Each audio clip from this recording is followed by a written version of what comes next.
ବର୍ତ୍ତମାନ ଯାହା ସୂଚନା ମିଳୁଛି ପ୍ରବଳରୁ ଅତି ପ୍ରବଳ ବର୍ଷା ନେଇ 5 ଜିଲ୍ଲାକୁ ଅରେଞ୍ଜ ୱାର୍ଣ୍ଣିଂ। କାଲିଠୁ ବଢ଼ିବ ବର୍ଷାର ପରିମାଣ। ତେବେ ସୂଚନା ଅନୁସାରେ ପ୍ରବଳରୁ ଅତି ପ୍ରବଳ ବର୍ଷା ନେଇ 5 ଜିଲ୍ଲାକୁ ଆଗାମୀ 3 ଘଣ୍ଟିଆ ଅରେଞ୍ଜ ୱାର୍ଣ୍ଣିଂ ଜାରି କରିଛି ପାଣିପାଗ ବିଭାଗ। କଟକ ସହର ସମେତ କେନ୍ଦ୍ରାପଡ଼ା, ଭଦ୍ରକ, ବାଲେଶ୍ୱର, ଯାଜପୁରରେ ପ୍ରବଳ ବର୍ଷା ସମ୍ଭାବନା ରହିଛି।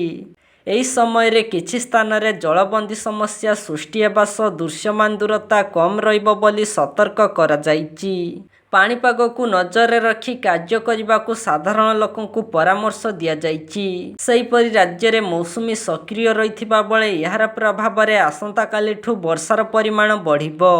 ଆସନ୍ତାକାଲି 15 ଜିଲ୍ଲାରେ ବିଜୁଳି ଘଡ଼ଘଡ଼ି ସହ 7ରୁ 11 ସେଣ୍ଟିମିଟର ବର୍ଷା ହେବାର ସମ୍ଭାବନା ରହିଛି। 15 ଜିଲ୍ଲାକୁ ୟେଲୋ ୱାର୍ଣ୍ଣିଂ ଜାରି କରିଛି ଆଞ୍ଚଳିକ ପାଣିପାଗ ବିଭାଗ। କେନ୍ଦୁଝର, ଭଦ୍ରକ, ଯାଜପୁର, କଟକ, କେନ୍ଦ୍ରାପଡ଼ା, ଢେଙ୍କାନାଳ, ବାଲେଶ୍ୱର, ମୟୂରଭଞ୍ଜ, ନୟାଗଡ଼, ଖୋର୍ଦ୍ଧା, ପୁରୀ, ଜଗତସିଂହପୁର, ଗଞ୍ଜାମ, ଗଜପତି, କନ୍ଧମାଳ ଓ ରାୟଗଡ଼ା ଜିଲ୍ଲାକୁ ୟେଲୋ ୱାର୍ଣ୍ଣିଂ ଜାରି ହୋଇଛି। ଏହା ସହ 7 ତାରିଖରେ 6 ଜିଲ୍ଲାରେ ଅତି ପ୍ରବଳ ବର୍ଷା ନେଇ ସତର୍କ କରିଛି ପାଣିପାଗ ବିଭାଗ।